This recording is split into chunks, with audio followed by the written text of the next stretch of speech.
आप सभी का स्वागत है आपके अपने YouTube channel maths for academy में। आज हम आपके लिए लेके आए हैं कक्षा 9th की गणित विषय की वर्कशीट नंबर 43 तिथि 12 अक्टूबर 2020 के लिए ये वर्कशीट हम आपके लिए लेके आए हैं।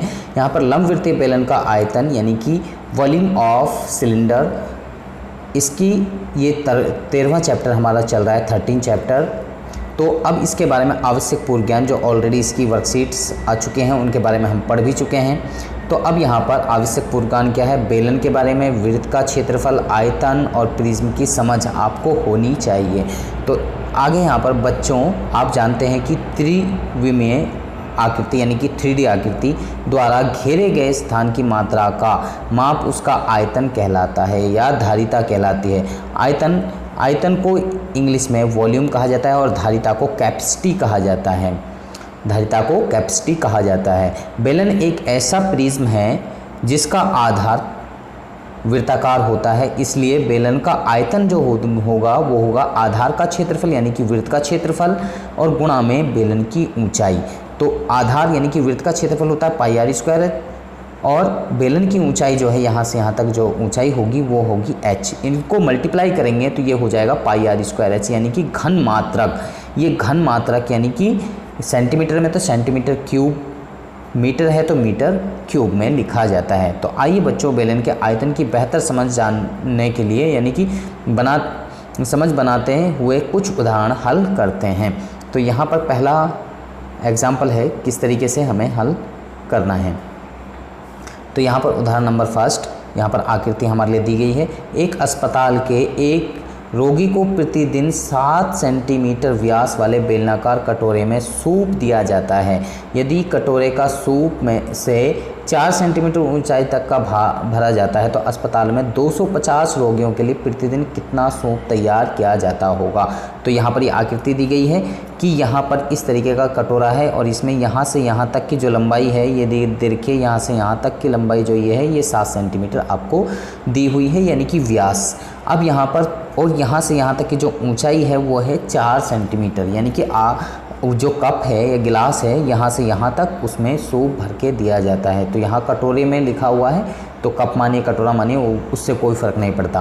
प्रतिदिन कितना सूप तैयार किया जाता है और यहाँ कटोरा जो है इसके आकार का है। वैसे कटोरे को जो है अर्धगोले के आकार का माना जाता है, लेकिन यहाँ पर कटोरे को ये इसकी आकृति का मान रहे हैं। तो अब इसके आधार पर किस तरीके से आप इसको सॉल्व करेंगे। तो यहाँ कटोरे की त्रिज्या जो है यानी कि जो आपको व्यास दे रखा था 7 की अगर आधा करते हैं तो रेडियस आ जाती है। तो 7/2 भी लिख सकते हैं, इसको 3.5 भी लिख सकते हैं। तो मेरा मानना है कि 7/2 लिखो ताकि वो कट जाए इजीली।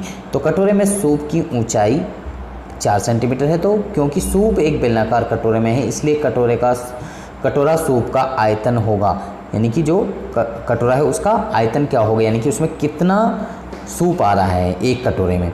तो इसकी वॉल्यूम तो पाई आर स्क्वायर h तो 22/7 पाई की वैल्यू और r 2 बार है तो r की वैल्यू 2 बार आएगी 7/2 ये गुणा में 7/2 गुणा के 7/2 और h की जो लंबाई है यानी कि जो ऊंचाई है वो 4।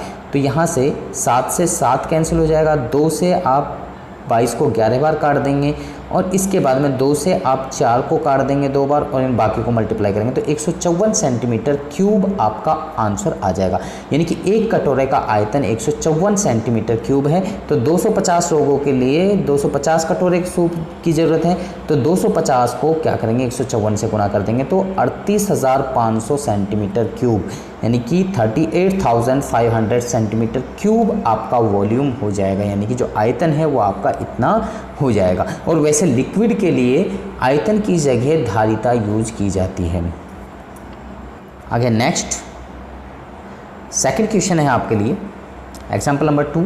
शीशे की एक पेंसिल लीड, जो हमारी पेंसिल होती है, शीशे की एक पेंसिल लकड़ी के एक बेलन के अभ्यंतर में ग्रेफाइट, जैसा कि आपको पता है कि पेंसिल जो होती है उसके अंदर बीच में सेंटर में ग्रेफाइट होती है, से बने ठोस बेलन को ढालकर बनाई गई है। पेंसिल का व्यास जो है 7 सेंटीमीटर यानी कि यहाँ से यहाँ तक जो लंबाई है वो 7 सेंटीमीटर व्यास है।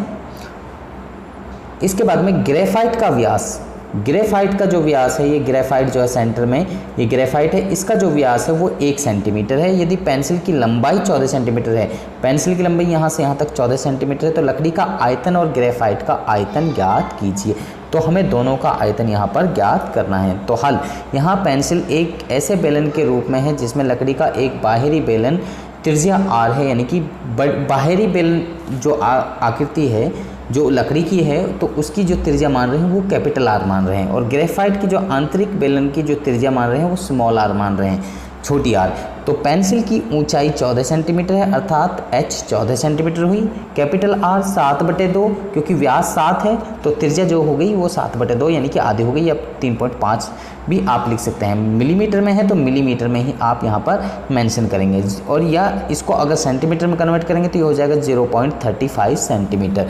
r बराबर 1/2, स्मॉल r जो है 1/2 mm यानी कि 0.5 mm कह सकते हैं, और अगर इसको सेंटीमीटर में कन्वर्ट करेंगे तो 0.05 सेंटीमीटर, क्योंकि आपको बाकी चीज़ सेंटीमीटर में दी हुई है और सेंटीमीटर में आपको निकालना है। जैसे ऊंचाई यहाँ पर सेंटीमीटर में दी हुई है तो सेंटीमीटर में आपको आंसर को निकालना है। तो ग्रेफाइट का आयतन अगर आप निकाल रहे हैं ग्रेफाइट का, तो V volume of graphite VG लिखा हुआ है कैपिटल V, और ये G जो है स्मॉल में यानी कि छोटे अक्षर में लिखना है नीचे की तरफ, उसके बराबर में नहीं लिखना है, या मत लिखो, उससे कोई फ़र्क नहीं पड़ता। आप ग्रेफाइट का वॉल्यूम लिखिए, इंग्लिश में लिख दीजिए वॉल्यूम ऑफ ग्रेफाइट πr² 22/7 गुणा के 0.05 इंटू में 0.05 और यहाँ पर ऊंचाई 14। तो इनको 7 से 14 को डिवाइड करते हैं 2 और इन सबको मल्टीप्लाई करते हैं, ये आ गया 0.11 सेंटीमीटर क्यूब। ये ग्रेफाइट का वॉल्यूम हो गया।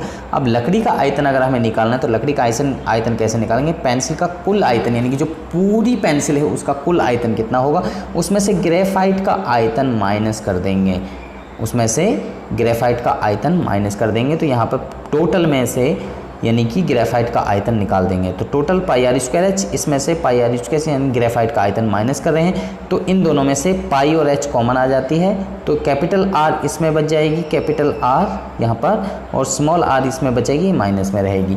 तो यहाँ पाई की वैल्यू 22/7, h की वैल्यू 14 है यहाँ पर, और कैपिटल R की वैल्यू जो थी वो 0.35 यहाँ पर, और इसका होल स्क्वायर है तो होल स्क्वायर रखेंगे।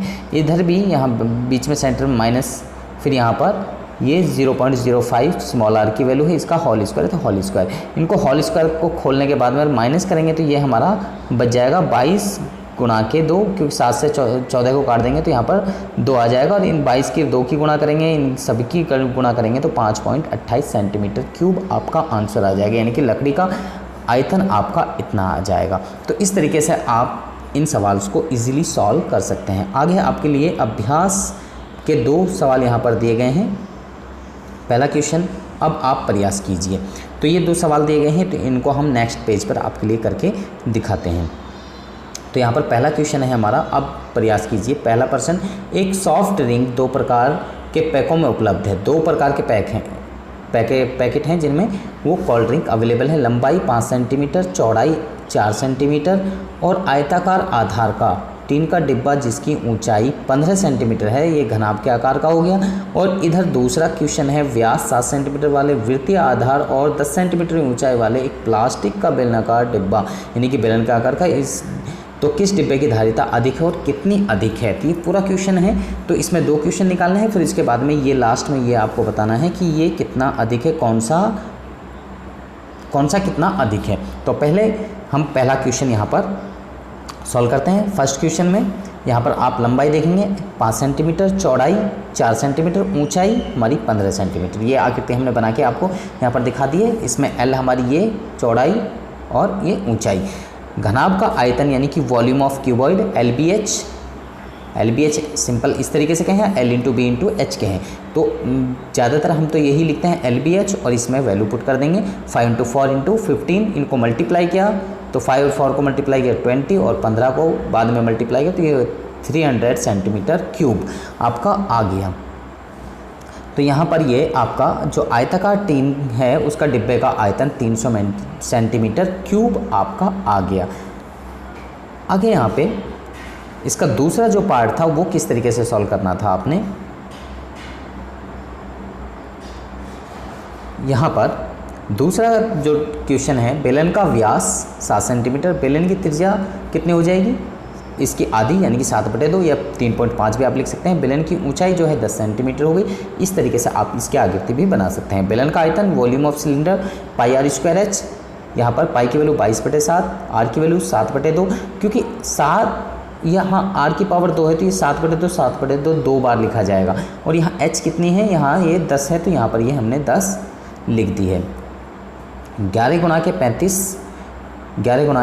35 और 11 को और 35 गुणा करेंगे 385 सेंटीमीटर क्यूब। बेलन वाले डिब्बे का आयतन अधिक है, कितना अधिक है, 85 सेंटीमीटर क्यूब अधिक है। बेलन का घनाभ है उसके आयतन से 85 सेंटीमीटर क्यूब अधिक है।